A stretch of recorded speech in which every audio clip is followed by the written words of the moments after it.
Hi, my name is Letitia, and I want to just pay homage to my mother for her birthday is today, and now she has crossed over and is my ancestor, and so I just want to talk about some of her astrology chart, some of the aspects that she has in her chart that made her this wonderful person to be around. So my mother, Sandra Lynn Bynum Taylor.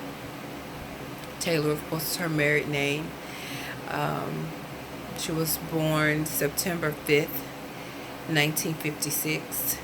And in numerology, she was a life path number 8, personality number 5. And she was absolutely a person who went her own way. She loved adventure. She loved talking to people like a personality 5 people do.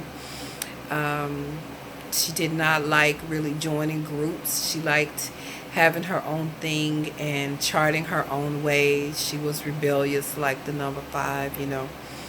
She had to have her own experiences, and she was able to carve out her own reputation of being this fantastically fun person to be around. She said what she wanted to say, she went to where she wanted to go, and she did what she wanted to do. And it didn't matter what other people thought. Um, as with the number 8 life path, it was her destiny to take the lead. She was born with lots of potential for being a powerful leader. But of course, a woman born in 1956, society makes it very hard for a woman to rise up in leadership, especially at that time. It was socially unacceptable for a woman to make her own decisions and chart her own course. So for women, even now, who are born with the life path 8, they are born to be leaders. They are born to be entrepreneurs. They are born to be people who are able to make great gains in money, and but they can also experience lots of losses in this area as well.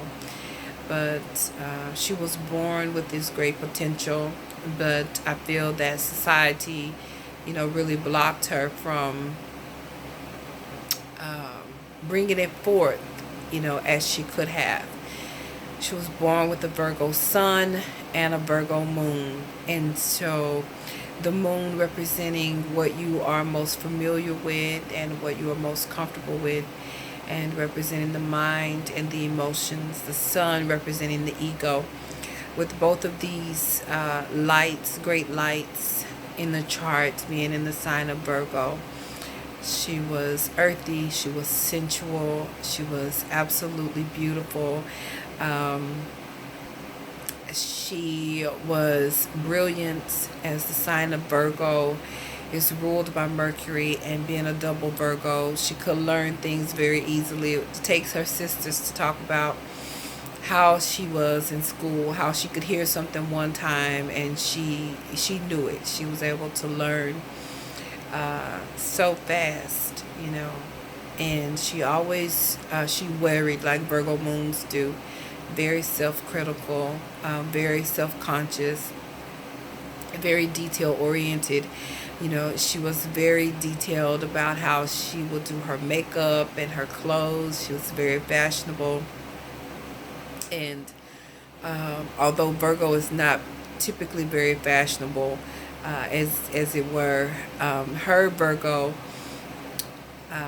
moon was very detail oriented about how she wore her makeup, precision in this area about how she appeared when she went out, and she loved meeting and talking to new people. That's a part of that number 5 energy that she had, and for her personality number. And then she had the Venus in the sign of Cancer. And Venus is how we love and how we, uh, and what we feel we deserve. And so, in the sign of Cancer, she was a very tender person, loved her family very much, loved to be around her family. And it meant so much to her to stay close to family, and she felt very deeply. And oftentimes, with the Virgo energy, this is something that can be masked.